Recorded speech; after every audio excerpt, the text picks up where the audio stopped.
Hello friends, in this video, today we will learn how to enable or disable focus mode in Microsoft Word. It's a very useful feature for Office user.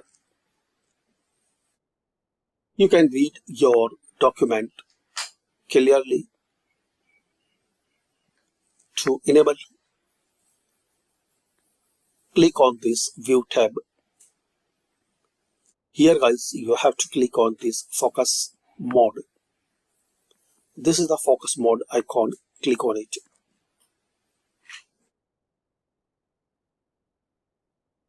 To remove, just walk cursor to this top bar and again click on Focus. So this is the way guys you can enable or disable focus mode in Microsoft Word document. Thanks for watching, and guys share, like and subscribe this channel.